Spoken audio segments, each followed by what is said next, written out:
Hey guys, Rika here, and today I'm going to be opening 500 Astral Fluctuating Masses. If you head southwest from the Tower Courtyard waypoint in the Wizard's Tower, you'll find Gharr Leadclaw if you have completed the Wayfinder Mastery. If you haven't done this mastery, you won't be able to see him. If you're not aware, you'll find this mastery in the Astral Ward section of the Secrets of the Obscure Masteries.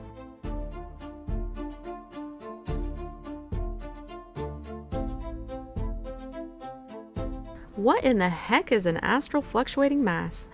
If you head over to Gharr Leadclaw in the Wizard's Tower or open up your portable Wizard's Tower exchange device, look at the weekly tab.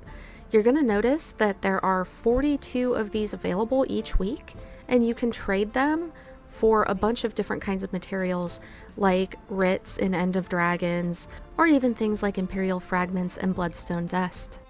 Have you accumulated a ridiculous number of hatched chilies from Gothmar Valley? Guess what? You now have a use for them. The Astral Fluctuating Masses are going to be very much like the Fluctuating Masses if you have the Gleam of Sentience. Let's get to opening these.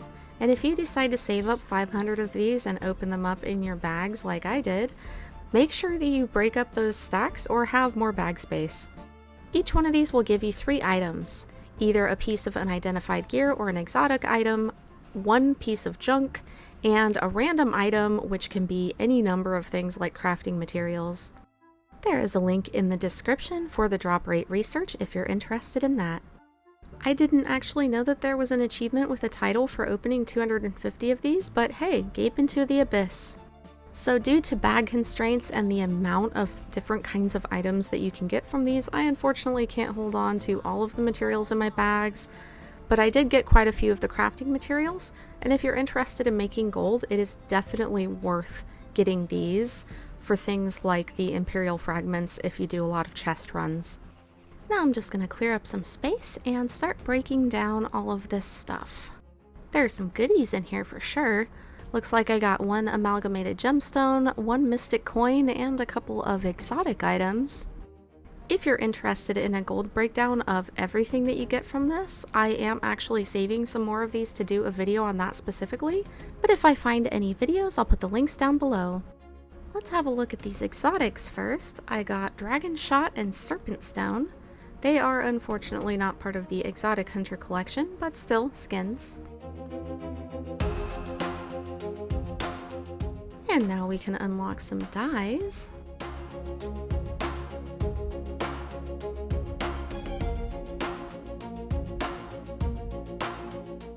Well, at least one I didn't have. Not super valuable.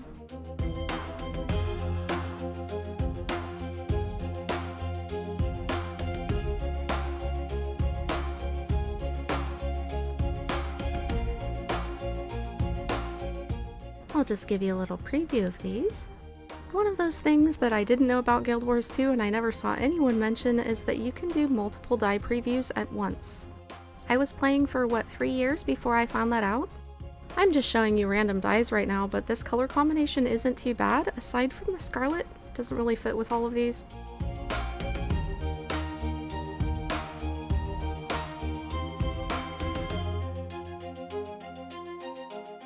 Alright, let's break down some unidentified gear. If you don't have the Silverfed Salvage-matic for salvaging the rare gear, I would recommend using the Mystic Salvage Kit. With the rare gear, if you're not aware, the higher salvage cost is actually worth it just because you can get ectos. As you can see, from 20 pieces of rare unidentified gear, I got 18 globs of ectoplasm. These charms that you get from breaking down gear I would recommend always keeping just because they're used for a lot of different kinds of crafting, and you'll need them if you ever want to make legendary runes and sigils. I'm going to go ahead and identify all of these masterwork gears. Of course I am doing this in smaller stacks because my inventory space is not fantastic, but I'm doing this because I'm going to get some rare gear items that will give me some more globs of ectoplasm. As you can see, I'm already having some inventory issues, and part of the reason for that is because I have a bunch of junk items that I haven't sold yet. I am also maxed out in material storage with some of this stuff, which is why it's not depositing. In the interest of sanity, I'm going to keep breaking down 1 stack and depositing the materials. As you can see, using the shared inventory slots if you have them does make this a lot faster.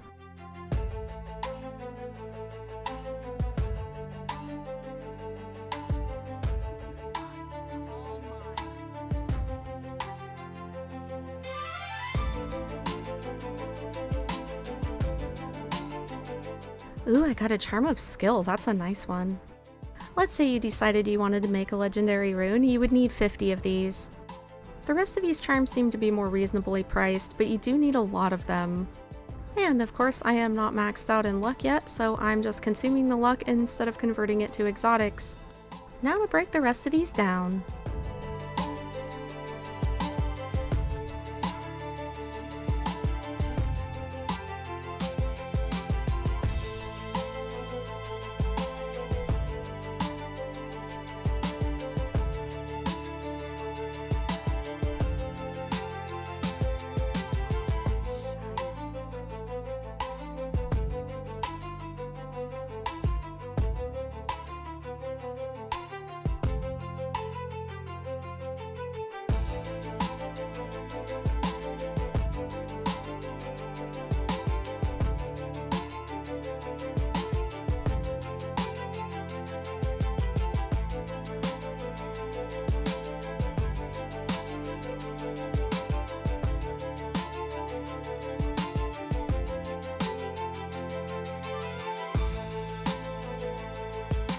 With these random exotics, I like to look at the runes or sigils in them, depending on weapons or armor, and check on the prices on those, just because that determines whether or not I'm going to use a Black Lion salvage kit on them.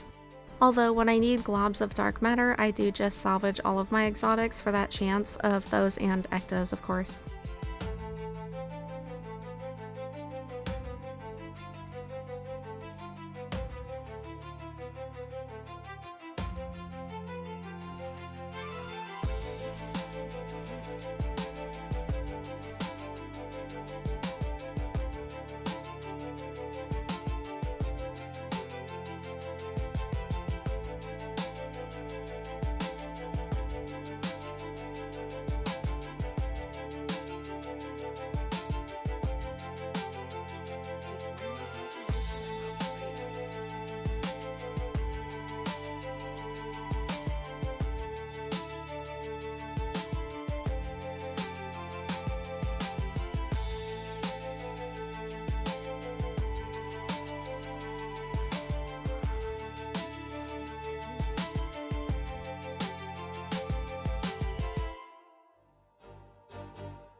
And now it's time to vendor all the junk.